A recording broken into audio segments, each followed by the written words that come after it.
All right, ready? Yeah. Hey everyone, tonight's class we're going to be focusing on an anterior chain, an anterior muscle related tension patterns. For this session you will need a bolster or potentially a bolster, so grab a cushion. You may or may not need a chair as well, but I suggest you grab one just to have handy just in case. So go ahead and grab those and we'll see you on the mat shortly. All right, so I've got Kaya with me as well. Kaya is going to be our model. I'll demonstrate a few things if we need to as well. But we're going to start on our backs and just do some breathing drills. As always, super important that we get that core engagement with diaphragmatic breathing. So starting on your back, the emphasis of this is to have your back flat down in against the floor. So knees will start off bent. That's the easiest position to do it. Hands on the belly button. I want you to focus on tilting your pelvis in a posterior pelvic tilt, which means your pubic bone is pushing towards the ceiling, and then gently squeezing the glutes to allow that to happen, and then using your transverse abdominis to help pull your back down into the floor. So it's like pulling your belly button down in towards your spine, but you should feel the floor flatten, or your back flatten down into the floor, and the floor should be pushing back into it. So with this one, we're going to be taking 3 breaths into the belly button. As you breathe in, your hand should raise. All right, so we're looking at emphasizing, so as we breathe in, belly button's raising. As we breathe out, we're pulling the belly button towards the spine. 2 more breaths of those. If you're comfortable with these and all feels good, straighten the legs down. If not, stay with the knees bent, that's fine. So legs straightening down, that's naturally going to want to arch your back again. In this position, I want you to emphasize, just make sure you flatten your back down into the floor. And 2 breath cycles on this one, just breathing into the belly. And 1 more. To add on to this one now, take one hand off, take your right hand off, reach it up above your head. Again, instinctively for range of motion of the shoulder, it's going to want to arch your back. Make sure you flatten it back down. 2 breaths into the belly button, let the belly button raise. This is all focusing on getting that mind-body connection happening, core engagement, independently from diaphragmatic breathing. If you're feeling comfortable with that one, for those who've still got their knees bent, try the hand above the head, of course. Add both hands up now. Pull the back down. Make sure it's nice and flat. There's a gentle squeeze, a gentle engagement of the core. Breathing diaphragmatically for 2 breaths. All right, now that we've finished that one, what we're going to do, keep the arms up above the head, stretch the fingers nice and tall. We're going to now raise the lower the arms back down towards the hips and back up again. Keep the arms as close to the floor as you possibly can. Just a gentle squeeze through the shoulder blades, just warming these up. The next one we're going to do after this is neuroplasticity. We're actually going to be stretching the nerves and the connective tissues through the forearms. Take this one super easy. For some of you, you'll be able to get it to here and it will be pulling really intensely. For others, you might be able to get it out a lot further. Take your time, trust the feel in your body. Don't push past your limits on this one.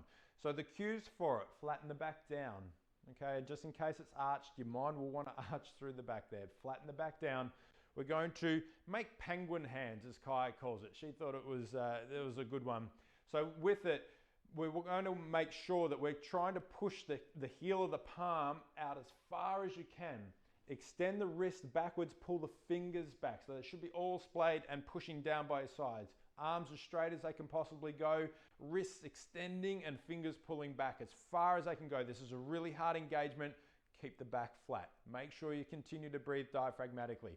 Now that you're in this position, you might be able to feel this stretch pulling through your fingers already, up through the hands and coming up in through to the arms. If it is, hang out here. Don't go any further until you feel a little bit of a release.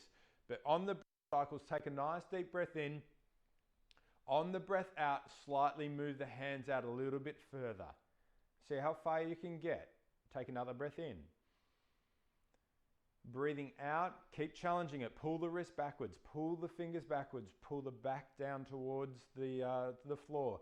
See if you can get a little bit further out. Kaya's starting to struggle now. I can see her shaking, her hands are shaking, her arms are shaking, and the pull will be quite intense through the middle 2 fingers and coming up in through the arms. So breathing through here, 1 more breath cycle. Breathing in, keep pulling the wrist backwards, keep pulling the fingers backwards. Try go for a little bit more if you've got it. That's it. Big breath in. Slowly lower the arms back down, relax the fingers down, and just shake the hands out a little bit on that one. Quite an intense one, but super good for that neuroplasticity. If you've got tight nerves in your hands, forget trying to stretch muscles and stuff. You just literally won't be able to hold on. Let's get sitting, up kneeling for me if we can. Actually, we might just bring the chair in on this one first. So actually bring your chair in. Kai, we'll get you to grab a seat on the chair there. All right. What we're doing with this one, toe curls, a bit of a ballet type one, but for flexibility through the front of the foot and the front of the ankle. Kai's got quite flexible feet, obviously years with gymnastics and stuff like that. So this actually doesn't stretch for her, but you might find that it'll be stretching for you. The whole idea here is to have the toes curled in under, keep the ankle nice and straight, but you're pushing weight down onto the toes and pushing the ankle forward. So you want to be trying to feel a bit of a stretch and a resistance through the front of the ankle as you drive that forwards. Be careful of your weight in this position. You get to control how much effort you put into the toes, but you should be feeling quite an intense stretch coming up through the ankle there, even maybe up in through the tibialis anterior muscle on that one, because it should hold pretty tight in this. Swapping sides now, just easing off, swapping over to the left-hand side. Make sure that the ankle's nice and straight too. Kai will demonstrate here. It can deviate off to the side. You'll find that will create a bit of an intense stretch. It's more of a ligamentous stretch. Not that it's bad, and you can explore that, but just be mindful that it can get quite intense. Try and keep the ankle nice and straight, square it up. Add weight as you see fit. If it's not quite pulling, you might want to shuffle forwards a little bit to add a little bit extra of your body weight or a little bit downward pressure onto the tops of the toes. Not a normal thing that we do. So you might find this one quite uncomfortable. Take your time with it. Get that feeling. See if you can get that feeling of stretch coming up through the top of the foot, front of the ankle, and maybe even up through the front of the leg there. For those who want a little bit more, who are finding this one okay and might want to explore a little bit more, we'll get you down into a pike position for me. So just coming into like a down dog, but start with your knees down, tuck the toes in underneath first, and then press back up into a down dog type position. This intensifies this stretch quite a lot, and you might find that you need the chair to do this on first. There's a bit more of an increment, so you're kind of controlling your body weight through it. But if you are ready and able, by all means, give this one a go. It's a beautiful stretch up in through the front of the leg in an area that we don't really access and give too much love to. Just easing yourself out of that one for me. But yeah, have a try with this one. This is something that you won't be familiar with as a rule, so a little bit of practice on a daily level or every couple of days will definitely get some good progressions on this one. Staying in that kneeling position, if you can actually kneel, heels, bum on heels for this one. It's where the bolster may come in handy. For those of you that aren't comfortable sitting down in this position, chuck a bolster in underneath there and sit yourself back down on it. Takes a fair bit of pressure off the knees, off the hips, even off the tops of the feet. But if you're comfortable, we'll just kick this out. Sit the bums back down onto the heels. Let's start with the fingers. Hand out nice and stretched out in front. We want to grab hold of index finger on the right hand Kai's got here. Push the heel of the palm forwards as you're pulling the index finger back. Gentle with it, don't reef on it as such, but you should feel a good stretch coming through the palm of the hand, potentially even coming up through the forearm. Easing that one off, grabbing the middle finger and pulling that one back. We don't give our fingers any love as a rule. This is an awesome stretch, and you'll probably find as soon as you're pulling it on, you're like, my goodness, this is a nice stretch to feel coming deep into the palm of the hand. Grab the ring finger as well now, pulling the ring finger back on its own, feeling that stretch through. Make sure that you don't grab the tip of the finger. Try and grab the whole finger, like try to support the whole finger. I usually like to get my fingers in underneath, so the whole finger is supported, not just reefing on the tip of the finger. Easing that one off, grab all three fingers. Don't worry about the little finger. The little finger has very little grip strength. You can try and stretch it, but I promise it won't really stretch much. All three fingers, pulling them back all at the same time. Nice flat hand contact. pulling them all back, push the heel of the palm forwards, make sure the elbow is nice and straight. The pushing of the palm forwards creates a little bit of an active engagement through the hand. Swapping sides now, index finger on the left hand, pulling back, making sure the arm's nice and straight, pushing the palm forwards. Grabbing the middle finger and pulling back.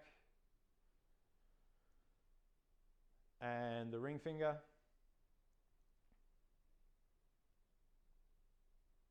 Good, and all three. Arm nice and straight. Push the heel of the palm forwards as you're pulling back there, and just letting it go. Shake the hands out.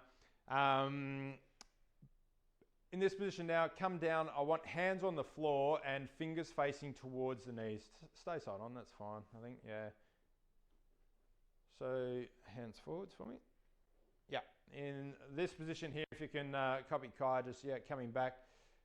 So all fours, hands and knees, fingers facing backwards, and try and have your wrists facing forwards. You might find that they might be twisting a little bit. Try and get them around as best you can. If it means that your palms are a little bit off the floor, don't stress so much. Let's try and get comfortable with this. But if it means that you've got to bring them in to get the palms down, then of course do that. Have the palms more facing inwards rather than getting them around. Objective with this one, we want to get up into a cat position. If you think cat-cow, feel the cat position, arching up through here. With this now, we're going to control our body weight backwards. So moving the hips back towards the heels, allowing the heels of the palms to come off the floor, and more stretching into the fingers as well, and then coming back down. All right, this next one, I want you to come back until your palms just lift off the floor. Hold this position here. The objective now, I want you to try and push the heels of your palm down into the mat without moving your shoulders forward. So it's an active engagement to try and get the heels of the palms back down on the floor. They probably won't, but just hang out here. We're doing 2 breath cycles here. Nice deep breathing in, keep that diaphragmatic breathing the whole time. As you breathe out in this one, really pull the belly button in towards the spine, accentuate that cat position. Gently easing out of these, bring your body weight forwards, slowly unraveling the hands off the floor. Give them a shake out, roll the wrists around. That's quite an intense stretch for the wrist and the fingers. But a beautiful one, if you can already feel it, your hands should be talking to you, like a really nice stretch through the front of the palms, up through the front of the forearms as well. And all good. Moving on from this one, coming back down into that cat-cow position, all fours. This time though, we're accentuating the cow posture. All right, so the cow posture is where we drop the belly down. We have an anterior pelvic tilt shift. So we basically want to be sticking our bum back off to the corner of the room as far as we can. Actively engage where you're pulling your chest through your shoulders. Super important. We want actively to be lifting up through the chest as high as we can as we're pulling our hips back this way as far as we can. And remember to diaphragmatically breathe through this. This is basically stretching the front part of the abdomen. Engages the core in a completely different way, bless you. Engages the core in a completely different way, and it makes it even harder to diaphragmatically breathe with your diaphragm. We'll get that one out another time. But yeah, really focus on getting that through, because with each breath in, you'll find that there's a bit of a stretch, but with each breath out, we want to accentuate the pull through it. So it's almost like you're pulling your hands towards your knees as you're pushing your chest through your shoulders. Take a nice deep breath in, slowly coming out of this position through here now. All right, grab your chair. This is where you'll need your chair. This one we've done quite a bit in the past. It's the lunge stretch that we do for engaging our quad to start off with, and hip flexor as well.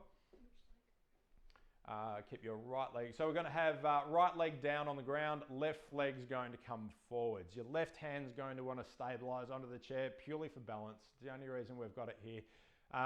In this position, what we always emphasize for any postural engagement is glute activation. So I want you to concentrate on squeezing your right glute on. Really push that right hip forwards. For some of you, you'll already be feeling a stretch coming up through the front of the quads. Kai did a quad workout today, quite a heavy leg workout, so she's probably already feeling it, but you should be feeling a stretch up in through the front of the quads with that glute activation, pushing posterior pelvic tilt onto the pelvis. If you want that little bit of an add-on, we're going to get the right arm and reach the right arm up over the body. Reach it, actively engage. Push it, reach it right up towards the roof and gently lean over towards the left-hand side. Okay, remember to breathe in this one as well. As we load the side body there, it makes it harder for the diaphragm to breathe. Keep that glute engagement on. Your brain will want to switch it off. You need to keep reminding yourself, and I'll keep reminding the cues, keep that glute on. Getting a nice side body stretch on this one as well. You should be feeling a stretch up through the side of the body, even the outside of the thigh. Also into the hip flexor too though. All right, easing out of this one. Big breath in. Slowly bring the arm back down. Easing off the load. And swapping sides. I'll just get you to turn around for me, sweetie.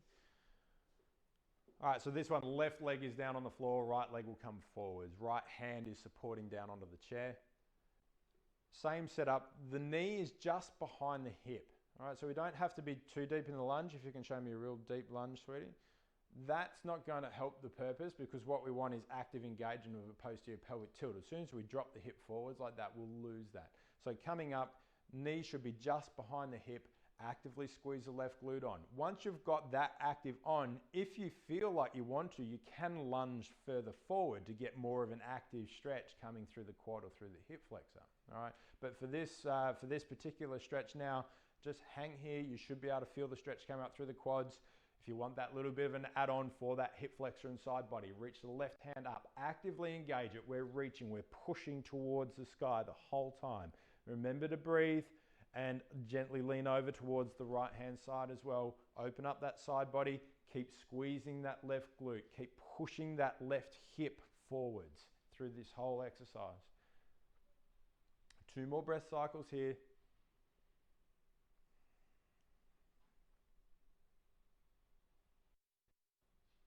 Always coming out of a stretch, we take a big breath in.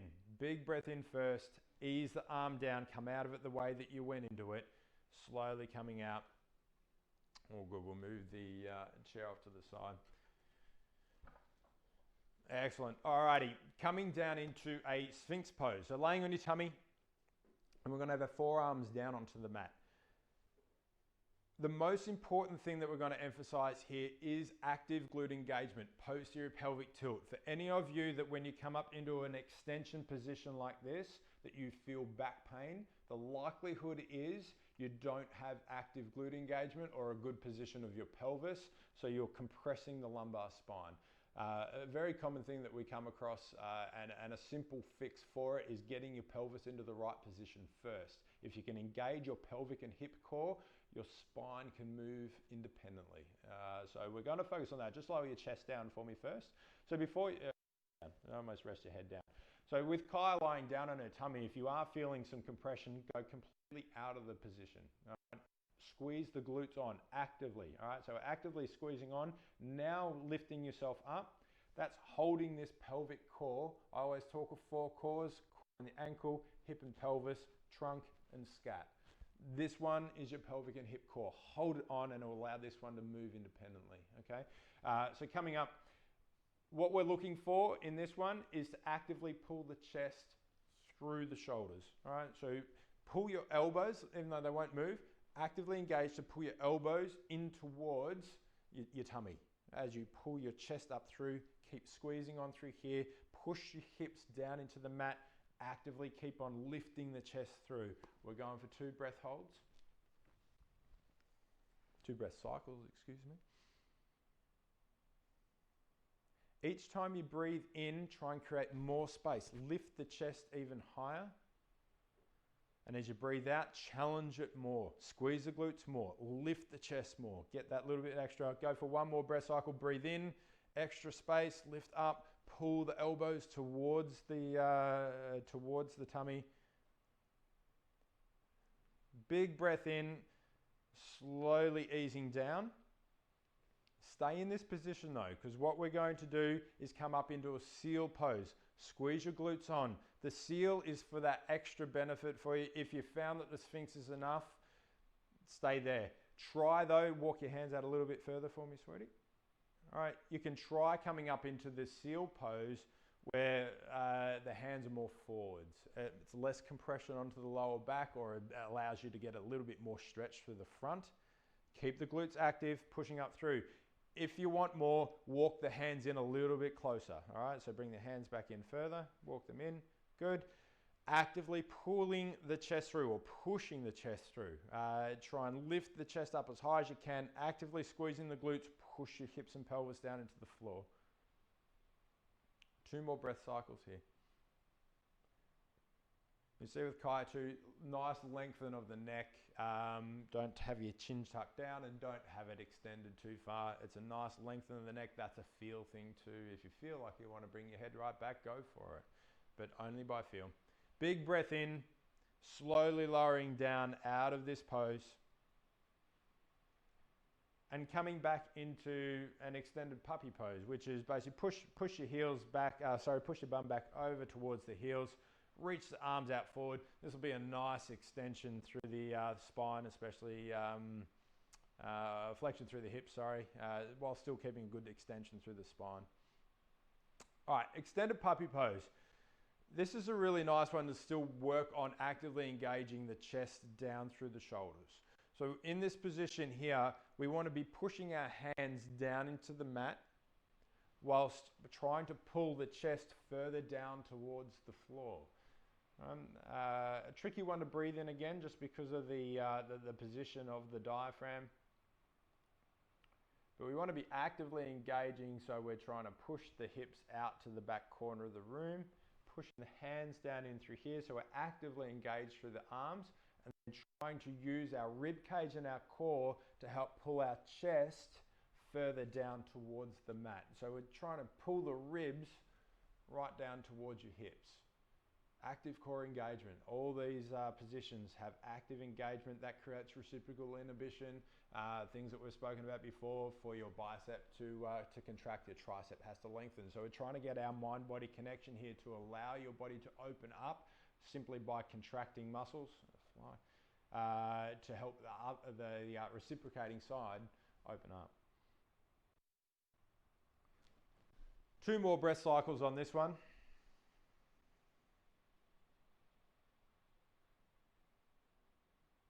And big breath in, easing yourself out of it, laying down onto your tummy.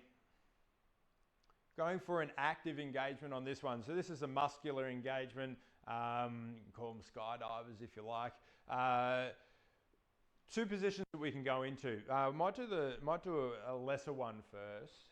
So what we're going to do, bend the heels upwards, bring the hands out to the sides, and we want to actively try and squeeze the knees up off the floor whilst lifting the chest up off the floor. So if you can actively just pulling up, they may not move, and that's all perfectly fine, but just to give this active engagement of the muscles through the back, again, helps lengthen the front of the body. If you can, reach back and grab hold of the ankles. With this now, have a good grip on the ankles. We're going to actively use our quads to push onto the ankles and lift and help lift the chest up off the floor. So we're squeezing through the glutes, through the quads, actively trying to push the front part of the body open.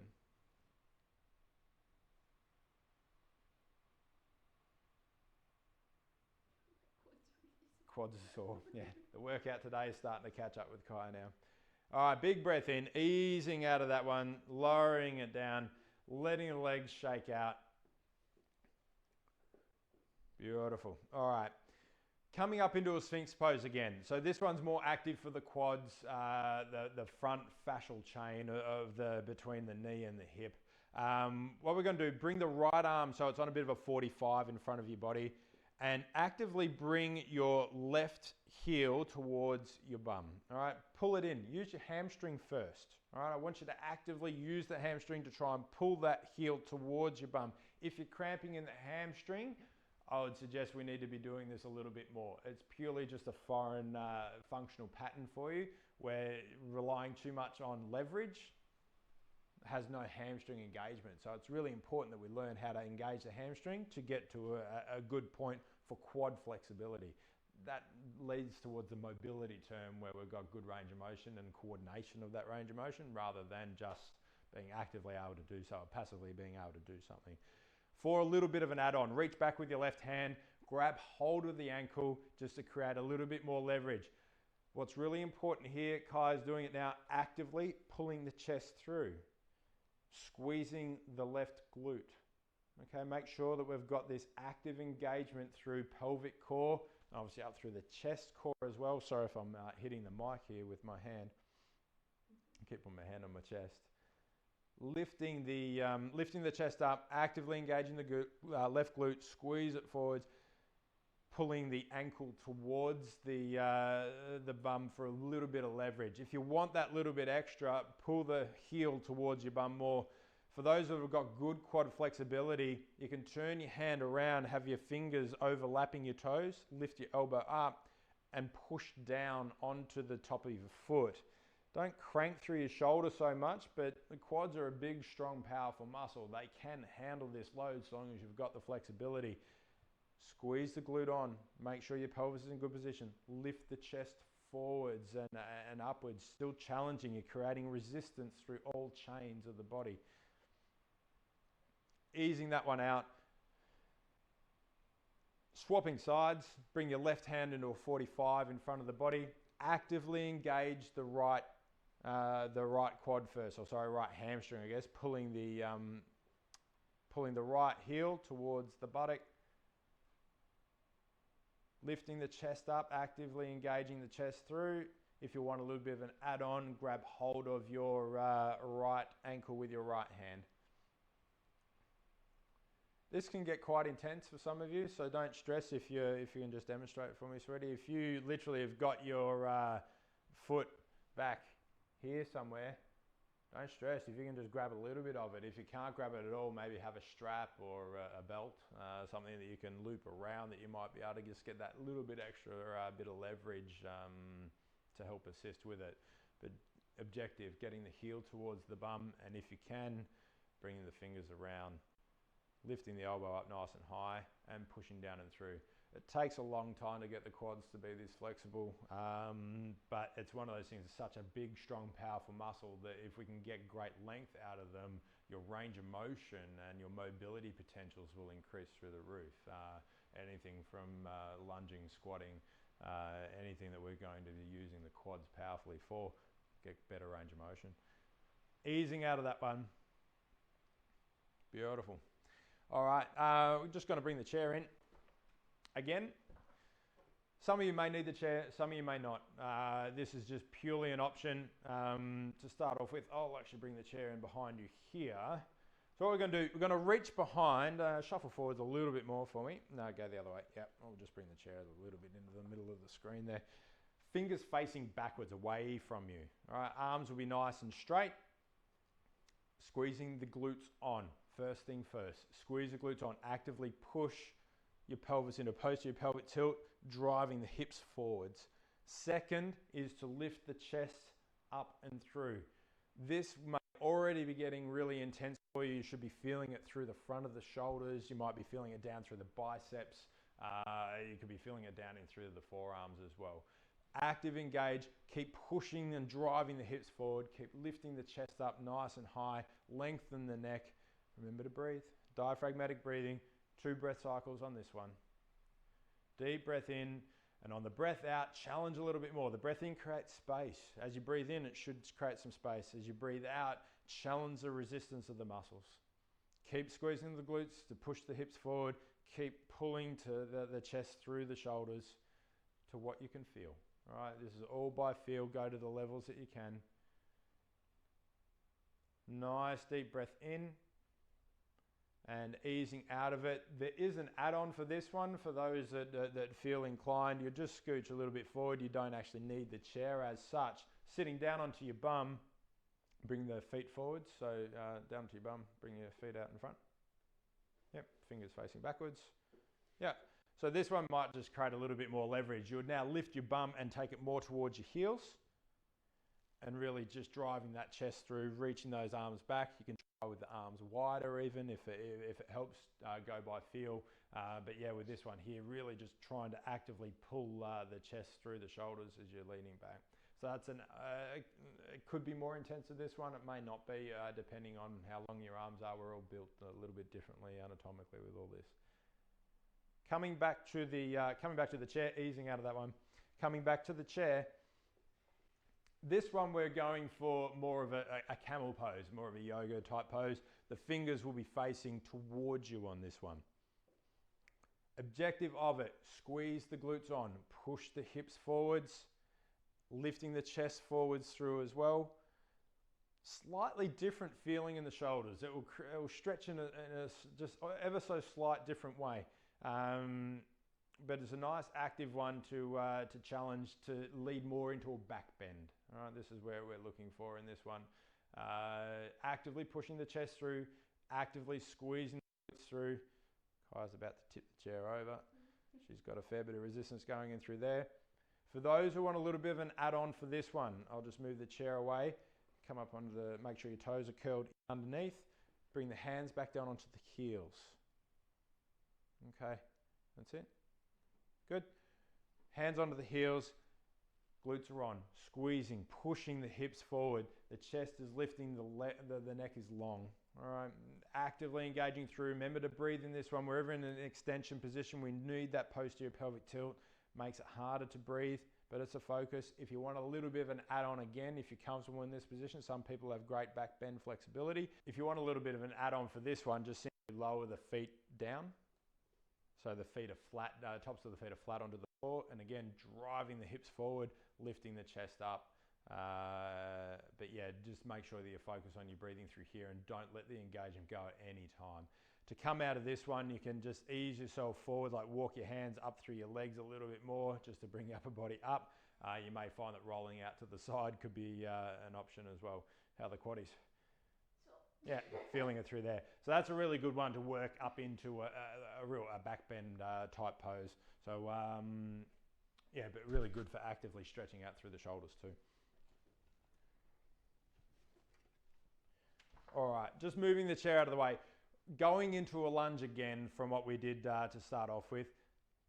So let's go right leg forward. Yeah, that'll do. Right leg forward, left leg back. No, I won't go lizard yet. Come back up into the lunge. Yeah, I'll bring the chair in actually. So maybe have the chair by your side just for a little bit of support. All right. Actively engaging the quad into this one as well. So similar to what we did with the Sphinx pose before, where we actively pulled the quad in, we're doing it again into the lunge. Squeeze the glute on, make sure that we're up nice and proud. Chest is pulling through, the left glute is squeezing on to push posterior pelvic tilt. We're going to pull the left ankle towards the buttock. As high as you can get it with the hamstring range of motion that you've got, or the hamstring abilities you've got in this position. Kai's legs are cooked, but that's all good. All right, for the add-on of this one, keep the active engagement, chest is nice and proud, grab hold of the ankle and just create some resistance. Kai can get hers right up, but it might be back here and it will be pulling really intense through the front of the quad. Go by feel, can't stress it enough. Flexibility is all about little bits consistently, all right? So if it's hurting like hell, ease it off, make sure you got that posterior pelvic tilt, you're driving that left hip forward and just ease into it. Sometimes a bit of pulsing, where you just gently pulse the muscle up, feels a little bit more comfortable. You might find that you just want to wiggle a little bit around while you've got yourself in that position just to help your body ease into it a little bit more. After about 45 seconds of doing this, the stretch receptors will typically release a little bit. So most of these stretches, we're actually aiming for around that 30 to 45 second mark, purely just so we get those stretch receptors to let go, but using that reciprocal inhibition at the same time as well. Easing out of that one, we'll swap around. Almost done. Almost done. All right, so getting into the lunge, actively engaging the right glute, pulling the chest through, nice and proud. Lift the chest up, proud. You're almost there. You're doing well. That's it. It's a lot of work on the muscles to be able to hold these. So yeah, and it's interesting, even someone who's fit and strong and flexible as Kai struggles through these stretch classes. So if you need to pause and take a break in between any of these, by all means go for it. We're trying to cover a lot through the classes, but yeah, do your best. Actively engage the heel up towards the buttock. Not much left in her tank. That's all good. Reaching in behind now. Grab hold of the ankle. Create that little bit of leverage. Chest is proud. The glute is on. Okay, make sure that you're pushing that right hip forwards. Actively engaging your body. And remember to breathe. We're going for 2 more breath cycles on this one.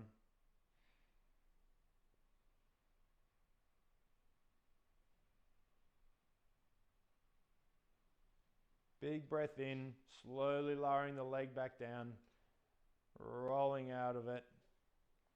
All right, we're on our last one now, lizard lunge. It's just flowing on from what we've already done. So it's just a deeper version of what we've just done. So coming down into a lizard lunge, stay on this side, that's fine, yeah. So we're going to go left foot forward, right one back.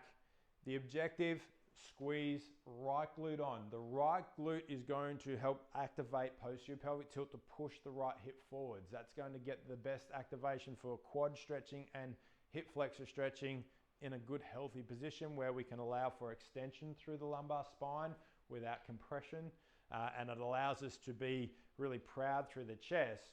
Because if we don't have good core support through pelvic position here, if we try and lift the chest, what will happen is you'll arch through the back, and that's not what we want. We don't want to arch through here. So in this position especially, we want to drive posterior pelvic tilt to help support the lumbar spine.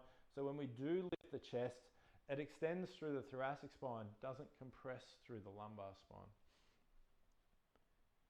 And that adapts through many different postures, many different exercises. They're really good foundations for you all to be practicing and just getting better at, because they flow on through all the other engagements and stabilize the muscles that will hold you in a better position for many different movement patterns. Add-on this one would simply be actively engage the glute. The hamstring to bring the heel towards the hip. Keep squeezing that glute on though. If you did want a little bit of extra on this one, it took me ages to be able to get into this position. Reach behind, grab. Chest is proud, chest is pulling through, glute squeezing on. The leverage through here can get super intense, so take it easy. For some of you, you won't be anywhere near this, and that's fine. Drop the leg down and just work on opening up through the quad and the hip flexor, that anterior fascial chain, not necessarily just muscles. We're talking the connective tissues right through. Easing that one down. We're swapping sides. We're almost done. This is it. Last one. Good. Actively engaging the left glute. Push that left hip forwards. Driving the chest through. We're pulling the chest up and through the shoulders. Good. Breathing in through here. Let's do 2 breath cycles on this one.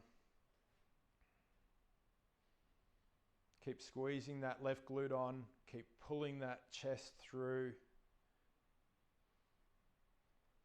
For a little bit of an add-on, actively pull left heel towards left bum. Keep driving that glute on, lifting your chest through. If you've got the balance and you're feeling comfortable in this position, reach behind, grab some leverage there. Don't let the activations go. Kai is struggling a little bit. You can see her wiggling around. Her muscles are totally fatigued, and this is the whole objective of what we're doing. Stretching just shouldn't be relaxing as such. We can use it in a very dynamic way. Easing out of that one. Easing out. Coming up, just shake the legs out a little bit, shake the arms out a little bit. We're just going to finish off with just active standing up. You're all right, up you come. Almost done. Finish off with some active back bends. Stand side on for me so everyone can see on this one. All right, taking a breath in, reaching the arms up. Squeeze the glutes on. Gently lean back. As you breathe out, fold forwards. Fold forwards down towards the floor. Good. Breathe in. Reach back up, reach all the way up, squeeze the glutes. The back bend shouldn't happen until we've got glutes on. Breathing out, folding forwards. One more, breathe in, reach up, active through the glutes, leaning back. Breathing out, folding forwards. And we are done. Leave some comments, ask some questions, anything that you would really like us to focus on, here to help, especially if you are on quarantine. Stay safe, everyone. Have a great weekend, and look forward to seeing you all next week. Bye for now.